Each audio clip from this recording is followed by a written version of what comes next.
Hello, thank you for attending my presentation related to my initial research for this conference. My name is Adrienne Usher. I am in the doctoral program at the University of Louisville, and I am just this semester starting I'm in the process of writing Chapter 2 and then on to Chapter 1. The title of my current work is Women in K-12 Executive Level Educational Leadership Positions, Perceptions, Challenges, and Supports. The conference theme is adapting research to changing conditions and environments. And the connection of my work to the conference theme that I'm currently working on is specific to the perceptions and lived experiences and challenges of women in whether it is obtaining or holding executive level leadership positions as they navigate that journey. It is a qualitative study, and the data will be collected using an interview protocol with about 10 to 15 participants. And even though we are in a pandemic and COVID-19 has kind of changed the way we have to think about doing some research, this study can still be done, conducted through virtual meetings such as Zoom or a Google Meet to replace in-person interviews if that's not possible. This research is important to me because, number one, education is very much a hierarchical organizational system, and women really inhabit a lot of the classroom positions by looking at the data. But as you go to the top positions, especially at the superintendent level, there are not as many women holding these positions. And in my positionality related to this study, as a woman who holds an executive level leadership position in education, I have experienced, and I'm also aware of other women who have experienced challenges with that leadership versus gender. And so that's really what this work is about. As I mentioned, kind of in the conference connection, the purpose of the study is to understand the perceptions and lived experiences of women in these positions and the impact it has on women, those challenges and how it impacts how they view planning for applying for those positions, but then also applying for those positions. Also, this study will inform, the goal is to inform potential mentoring aspects that kind of are aligned to those perceptions and lived experiences that could be utilized and tailored specifically for women who set that as a professional personal goal. My initial research questions are: what challenges do women perceive in obtaining executive level leadership positions in K-12 education? What lived experiences have women encountered while holding executive level leadership positions? How do these perceptions and lived experiences impact career decisions of women in education? How might mentoring be tailored for women who want to pursue executive level leadership positions? I have changed these research questions, and so this is kind of my final draft with my research questions at this point. Before I go into the lit review, I just kind of wanted to give a highlight of my initial work related to my table of contents with the lit review, just so you as the audience kind of know where this study is kind of going related to the literature that's out there. Starting with the history of women in K-12 education, kind of going into in-depth work on the theoretical and conceptual framework, which is feminist standpoint theory, highlighting the gender gap in education leadership that currently exists. Gender equity challenges will be reviewed in literature specific to the responsibilities that women have in a patriarchal society, pathways to leadership that women usually take, and the perceptions of female leadership, kind of going back to that, the leadership role versus the gender role. Ending with a current state of mentoring, and then, of course, a review, a summary of all the literature. Starting with just history of women in K-12, Really, it just the big highlights are before the Revolutionary War, women were really valued more for their household skills and taking care of the children. When women were accepted more towards education, it really had to do with the socioeconomic status.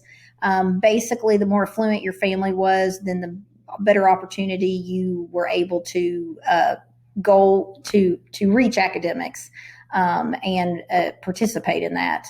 As women began to enroll in higher education in the 20th century, you saw women taking jobs such as nurses, being trained and taking jobs such as nurses, social workers, teachers, and other similar roles, which did appear to give women a path to independence and financial stability, which it did.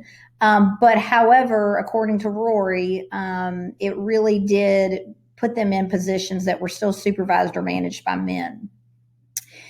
As there was an increase of women rising into leadership roles, O'Rourke and Papa Lewis reported that this could be attributed to the understanding that women have started to master the world of male leadership. And in a study by McKinnon, on a case study indicated that at times female leaders can wish they were a man because they are bringing to the position the experience and knowledge of being a woman, but understanding that leading in itself has been kind of founded on masculinity terms. The theoretical framework is based on feminist theory and standpoint theory. Feminist theory is under the umbrella of critical theory, and it's really about gender related to social inequity. Standpoint theory is about the perspective or understanding, or you could say the situated knowledge an individual brings to a phenomenon or a situation. In this case, these both apply. Feminist theory, obviously, since the study is about women, related to gender inequities. And then standpoint theory, because women are at a standpoint in the fact they are a marginalized group among educational leaders, and they bring a different position and perspective to that role. Taking those two, you have what is feminist standpoint theory, which is more based on power-based relationships and systems between men and women. It was founded, it's really tied to Marxist theory, which translates that women are oppressed by man as the master. And really, feminist standpoint theory is guided by the four big ideas of strong objectivity, power relations, situated knowledge, and epistemic advantage. The strong objectivity is that women are kind of placed in a position to oppose the dominant role of male leadership. And knowledge and power is all really how society is structured. Situated knowledge is really what that individual understands, because not only do they have the situated knowledge in this instance of being a woman, and then bringing that to that role and being able to question the dominant process or system. And then the epistemic advantage is really kind of the outsider within. You experience, as a woman, you experience everything that comes with being a woman, but then also the dominant masculinity leadership that abounds in the organization. Just some data on the gender gap in educational leadership. 77% of classroom teachers are female. 44% in 2000 public schools, female principals were female. But then in 2000, out of 13,728 superintendents, only 1,904 were women. This could appear to be, are there less women going into this? Logan reported that in 50% of school administration and doctoral programs have graduated women. But as we see, there still is a low percentage taking those positions, which means there's not necessarily issues with preparation or women setting those as goals. Looking at the gender equity pieces, responsibilities of women, these were some studies, different studies done that by Gunger and Marcelli, responsibilities of women, such as child raising and managing, are still viewed to be by men as their job. Perceptions that we should say, women do report receiving less support at home. Interesting, Fennell reported in a study that there was a commitment, not only from the leader herself, but a commitment with her family as well, that she would have support taking care of family and children if she were to take the role. And in addition, Cruz and Kroom reported that, female leaders sometimes may turn down encouragement due to the feeling of, or the expectation, and this could be self-imposed or not, of having to be effective at being a mother and a leader being at the same time is more difficult.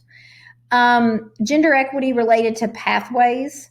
The research kind of sheds light on existing systems of gender oppression, such as, women being more, lending their positions more to teachers, teacher leaders, department or grade level coordinators. They kind of stay in that instructional supervision and leadership realm if they get in those positions, which then impacts the assumption that Cruz and Krug found that women are not as knowledgeable in athletics or finance or operations.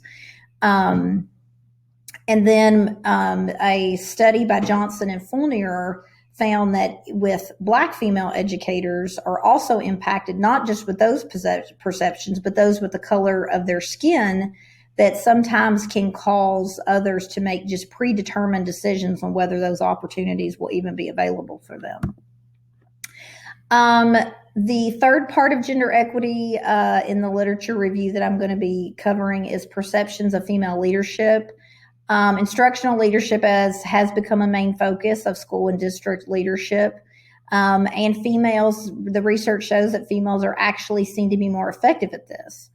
However, even though they are perceived to have those qualities and skills, they are still not as respected as male administrators. And also, there are definitely some expectations of female leaders and the behaviors and the actions they demonstrate as compared to males. They are expected to be a little bit more friendly and caring. And if not, they're really not, they're kind of viewed more negatively in the role of a leader. Mentoring at this point in time, I'm still researching the current research out there on mentoring, but it does show that formal training and mentoring programs are needed for women, and even more specifically to self-actualize their abilities. A study by Copeland and Calhoun reported that 84.6% of female superintendents studied did have a consistent mentor, and one of those was having a female as their mentor. However, overall, there are some issues with mentoring programs in general because there is limited support of teacher to administrator pipeline programs all across school districts. The proposed methodology for this is, my plan is to utilize a hermeneutic phenomenological study. Basically, a phenomenological study makes the meaning of a common phenomenon shared by a group and results in describing the what and how of that. The hermeneutics basically provides meaning to the details and the aspects of those lived experiences that women will have based on the perspective of the participants. So it's really more about not necessarily understanding the meaning of the experiences, but also those hidden conditions that create that experience through interpretation. The proposed analysis that I'm looking at would be interpretive phenomenological analysis, IPA. It is very much rooted in hermeneutics and phenomenology. It's really a process in which the individual situated knowledge, which kind of goes with standpoint theory, which does go with standpoint theory, is based on the understanding the phenomenon through that experience and using ideography. Semi-structured one-on-one interviews. The analysis will have multiple readings of transcripts to utilize the coding and utilizing coding and memoing. Then from there, it's identifying larger themes and then clustering those themes. And then my plan will be to interpret those findings through that feminist standpoints, through standpoints using participant words. My proposed study line would be my comps in the summer, my proposal defense in the fall, IRB approval, fall, winter 2021. I would conduct my study in the spring and the summer, write those final chapters, and then graduate in fall 2022. These are my references that I used to create this conference, to create this slide deck. Of course, I would love any feedback on this work is definitely something I'm looking for at this point in time. Thank you so much for letting me present and listening to my research. Thank you.